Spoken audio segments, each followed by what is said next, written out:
इस पर कार्रवाई हो रही है, काम चल रहा है, कार्रवाई हो रही है। लापरवाही किसकी है मैम? लापरवाही किसकी इंचार्ज है लापरवाही किसकी है मैम? इस पर हम लोग जांच कमेटी बैठी हुई है, हम लोग पता करें कि किसके लापरवाही।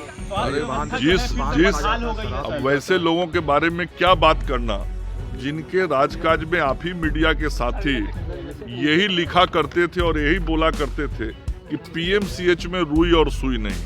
तो जिन लोगों ने ऐसी व्यवस्था राज्य के अंदर खड़ी कर दी थी उनके किसी भी टिप्पणी करने पे मैं नहीं समझता हूं कि मुझे आज टिप्पणी करनी है। हाँ, यदि व्यवस्था में कहीं से कोई शिकायत मिलती है तो उसको ठीक करने का काम हमारा है, हमारी जिम्मेवारी है।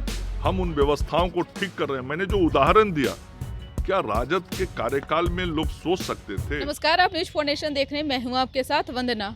पटना एनएमसीएच में बड़ी लापरवाही हुई है। बता दें कि मरीज के चूहे द्वारा पैर कुतरे जाने वाले सवाल पर एक तरफ जहां विपक्ष लगातार सवाल खड़ा कर रहा है तो दूसरी तरफ मंत्री और एनएमसीएच के अधीक्षक की ओर से सफाई पेश की गई है। इसी क्रम में स्वास्थ्य मंत्री मंगल पांडे ने नेता प्रतिपक्ष तेजस्वी यादव पर सवाल उठाया और कहा कि बीते समय में तेजस्वी यादव भी स्वास्थ्य मंत्री थे, लेकिन उस दौरान क्या होता था ये किसी से छुपा हुआ नहीं है। वहीं उन्होंने यह भी कहा कि टीम गठित की गई है, जल्द ही इसकी जाँच में जो है जो भी निर्णय होगा वो ठोस कदम उठाया जाएगा। वहीं अधीक्षक रश्मि प्रसाद एनएमसीएच की हैं, उनसे जब सवाल किया गया वह भी इस सवाल का जवाब जो है टालमटोल करते हुए दी। उन्होंने कहा कि जांच की टीम बैठाई गई है, हालांकि समय सीमा भी निर्धारित किया गया है, लेकिन जल्द ही जांच के द्वारा पता लगाया जाएगा कि आखिरकार लापरवाही किससे हुई है। आगे उन तमाम बयानों के साथ छोड़े जाते हैं कि क्या कुछ कहना है स्वास्थ्य मंत्री मंगल पांडे और एनएमसीएच के अधीक्षक रश्मि। मरीज को डायबिटिक फुट है, गैंग्रीन है और इस पर एक्शन लिया जा रहा है। पर लापरवाही मानती है हॉस्पिटल की? नहीं, हॉस्पिटल की लापरवाही इसमें हम नहीं मानते। देखिए, पूर्व में भी आंख निकालने की मामले सामने आया था। चूहा काटा है या नहीं काटा? लापरवाही बार-बार इस तरीके से एनएमसीएच में हो रही है। कार्रवाई करने जा रही है। इस पर कार्रवाई हो रही है, काम चल रहा है, कार्रवाई हो रही है। लापरवाही किसकी है मैम? लापरवाही किसकी इंचार्ज है? लापरवाही किसकी है मैम? इस पर हम लोग जांच कमेटी बैठी हुई है, हम लोग पता करें कि किसके लापरवाही है। पहले भी जांच कमेटी बैठी थी। दूसरा मामला है मैम एनएमसीएच में। कब तक रिपोर्ट मांगा गया? रिपोर्ट का समय सीमा बांधा गया मैम, इस पे बोले। मैम ये बांधा गया समय सीमा? बिहार सरकार पूरी तरीके से सचेत है। पूरी देश दुनिया में जो कुछ हो रहा है सब पर हमारी नज़र है और देश के बाहर जो कुछ कोरोना के केस बढ़ने की सूचना मिली है वो हमारे संज्ञान में है। हमारी जो व्यवस्था है अस्पतालों में, कोई भी इस प्रकार की चीज़ें होती हैं तो टेस्टिंग से लेकर ट्रीटमेंट तक सबकी सुविधा उपलब्ध है। लेकिन एनएमसीएच में जो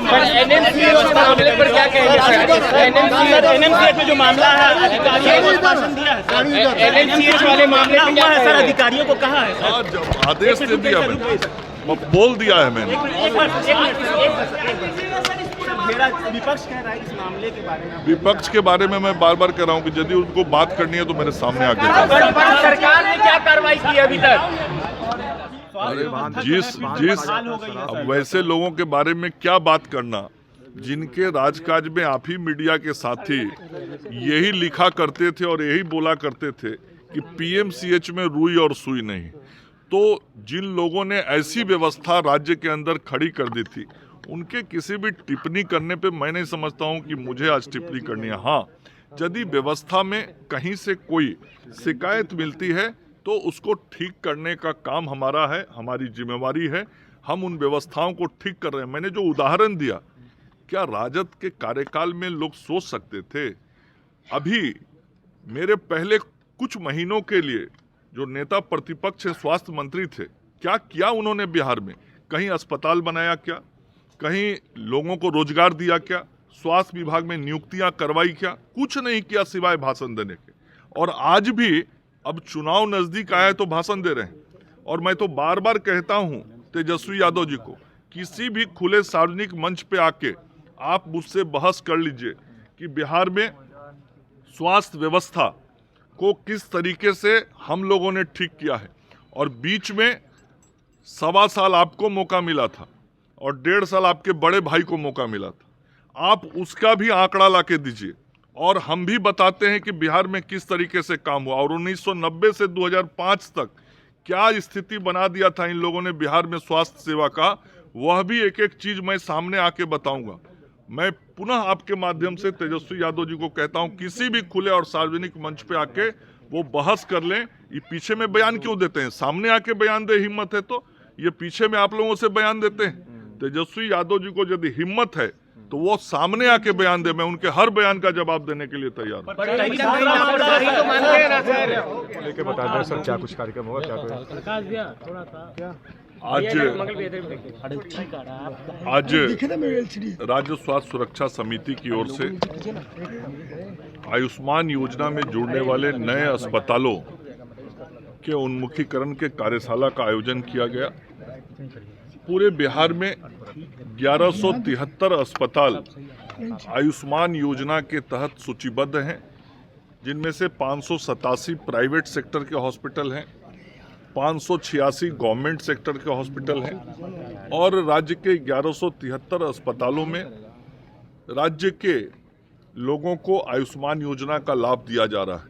ऐसे पूरे देश में लगभग 29,000 इम्पैनल्ड हॉस्पिटल हैं, जिसके तहत गंभीर से गंभीर बीमारियों के मरीजों को आयुष्मान योजना के तहत लाभ दिया जाता है। पिछले वर्षों में जो आयुष्मान योजना की शुरुआत हुई, अभी तक 20,50,000 लोगों को इस आयुष्मान योजना का लाभ बिहार में दिया जा चुका है। 2600 करोड़ रुपए से अधिक इस योजना पे गरीबों की सेवा के लिए भारत की सरकार और बिहार की सरकार ने मिलकर राशि खर्च किया है और पिछले एक वित्तीय वर्ष में ही केवल 1000 करोड़ रुपए के लागत से बिहार की गरीब जनता की सेवा इस आयुष्मान योजना के माध्यम से माननीय नरेंद्र मोदी जी की सरकार और नीतीश कुमार जी की सरकार ने सेवा दी है। आयुष्मान कार्ड अभी बिहार में 3 करोड़ 75 लाख बने हैं। ये आयुष्मान कार्ड और बनाए जाएं, इसके लिए एक विशेष 3 दिन का अभियान 26, 27, 28 मई को चलाया जा रहा है। ये आगे आने वाला जो 26, 27, 28 मई है, गांव पंचायत स्तर तक पूरे बिहार में सभी प्रखंडों में विशेष अभियान चलाया जाएगा आयुष्मान कार्ड बनाने का और मुझे पूरा विश्वास है कि एक बड़ी संख्या में लोग इस योजना से जुड़ेंगे और उनको कार्ड मिलेगा।